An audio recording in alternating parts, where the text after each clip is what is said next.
You won't believe what unfolded last week. One moment I was sipping my morning coffee, soaking in the quiet hum of my backyard, and the next, chaos erupted right before my eyes. It began with a violent crash, sharp, explosive, like a car had slammed full force into my fence. And that was exactly what happened. My decades-old, carefully painted fence now lay shattered in splinters, smoke curling from the twisted metal of the vehicle that had plowed straight through it. My mug slipped from my hand as I bolted outside, heart pounding wildly, unsure what kind of confrontation I was running into. And then I saw him, Karen's son, the same kid I'd watched grow up from a toddler, the one who'd always seemed sweet and harmless, stood over the wreckage, chest heaving, eyes filled with something unrecognizable, something dangerous. His fists were clenched tight, his jaw locked, and in that instant I knew this wasn't just a reckless mistake. He wasn't going to apologize.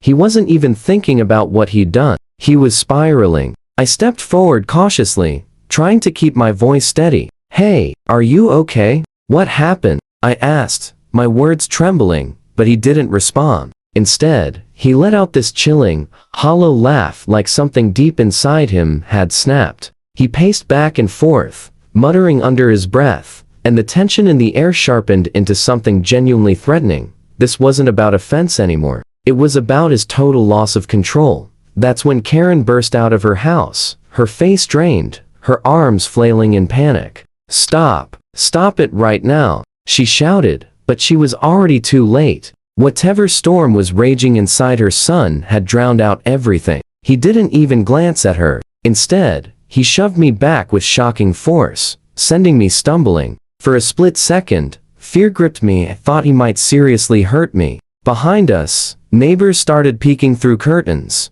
whispers echoing through the yards. Phones appeared. I knew someone had already called 911.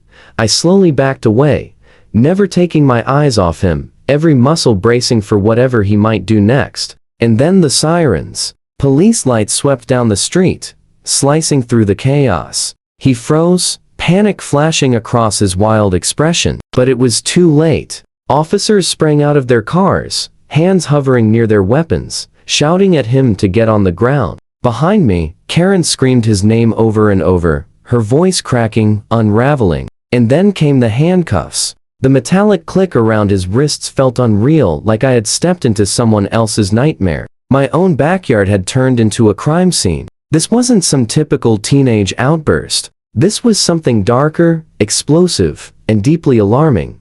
The moment the police led him away, a heavy, suffocating silence fell over the neighborhood. Only Karen's sobs and the fading sirens broke the stillness. I stood frozen, staring at the wreckage, my beautiful, sturdy fence, now nothing more than splintered wood and crushed metal. But the real damage wasn't to the fence. It was the realization that someone I'd trusted, someone I thought I knew, could unravel in such a terrifying way. Karen collapsed onto the grass, shaking so hard it looked painful. I approached cautiously, unsure whether she wanted comfort or whether her grief would twist into anger at me. "I don't know what happened," she stammered between sobs. He just, I can't control him." Her words were frantic and broken, but underneath them was something far more chilling. Was this a single meltdown or a pattern I simply never noticed? A police officer, the one leading the scene, walked over to me. His tone was steady but serious as he explained they'd received multiple calls from neighbors and that my statement would be crucial. "We need to know exactly what happened before the crash," he said, scanning the yard before glancing toward Karen still trembling on the grass. "From what we've gathered, this isn't the first time he's shown violent behavior." That sentence sent a cold shiver through me. Not the first time. How had I missed something so important? I tried piecing together everything I'd seen. He hadn't been frustrated, he'd been furious, unhinged. Something had pushed him to a breaking point, and the crash was just the spark that ignited the explosion. The yelling, the erratic pacing, the force he'd used when shoving me, it was like I was looking at a stranger wearing the face of a boy I thought I knew. Dangerous, impulsive, terrifying.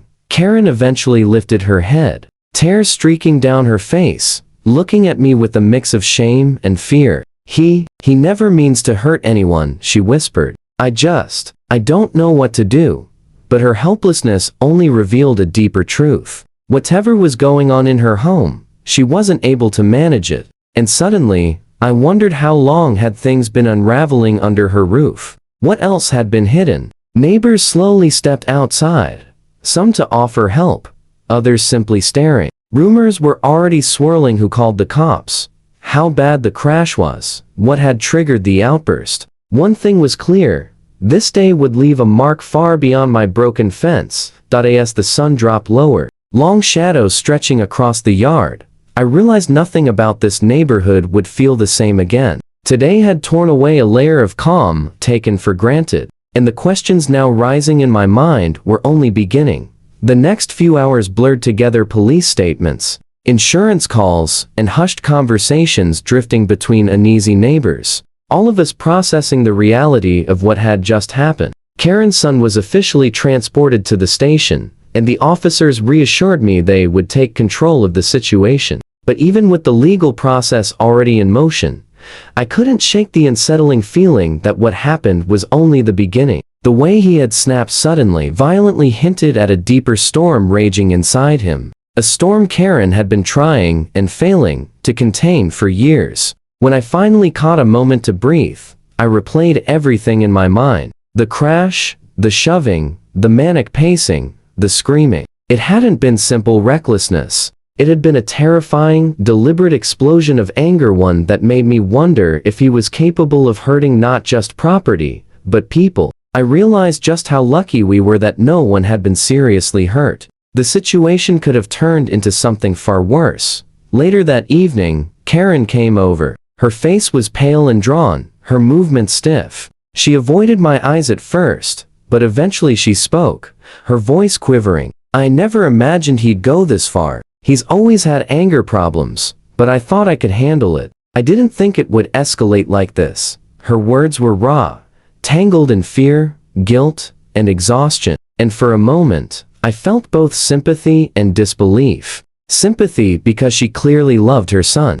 Disbelief because I was only now beginning to understand the chaos that had been simmering inside their home all along. As Karen talked haltingly, nervously, the truth became clearer. Her son's aggression wasn't new. There had been small incidents, fights with friends, reckless outbursts, flashes of rage that had always been brushed off as teenage stuff. But the fence crash showed just how close to the edge those behaviors had been pushing him. Karen admitted, barely above a whisper, that she often felt powerless, scared that any attempt to discipline him would only provoke something worse. It was a confession that lingered in my mind, forcing me to reconsider countless past moments. Odd glances, sharp comments, things I had dismissed but now understood were warning signs. Later, the police called with an update. Karen's son would be held for evaluation, and the officers emphasized just how serious his actions were. They recommended counseling, intervention, long-term monitoring.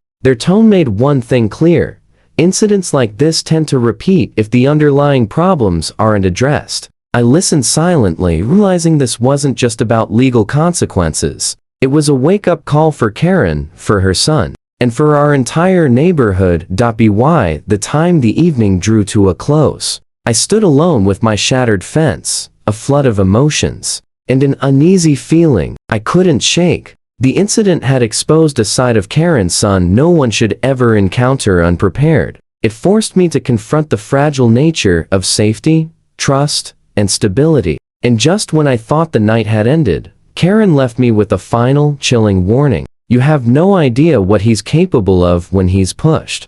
And he's not done yet. The next morning, I woke with a heavy knot in my stomach. Even though the police had taken him away, tension still clung to my house like a shadow. Every creak, every passing car, every unfamiliar sound made me flinch. One thing was certain: the nightmare wasn't over. Karen's words from the night before gnawed at me. He's not done yet. That phrase looped through my mind in an endless, unsettling echo. By mid-morning, the phone rang. It was an officer calling to update me on Karen's son's evaluation. According to him, the young man's behavior at the station had been just as erratic and volatile as what I had witnessed. He refused to cooperate, shouted at officers, and even attempted to break away from supervision. The professionals handling him confirmed what I already suspected. This went far beyond teenage rebellion. They emphasized that intervention, therapy, and supervision were mandatory, but the uncertainty still weighed on me heavily. Later that afternoon, I walked the perimeter of what used to be my fence. Splintered wood stuck out like jagged teeth, and metal bars twisted in unnatural shapes. Standing there, I thought not only about the physical destruction, but the emotional wreckage the incident had left behind. Trust, peace, and the illusion of safety had all been destroyed in a matter of minutes. And yet, it was Karen's expression, her fear, her desperation that stayed with me. I replayed her words again and again, thinking about what she had been living with and how much she had tried to hide.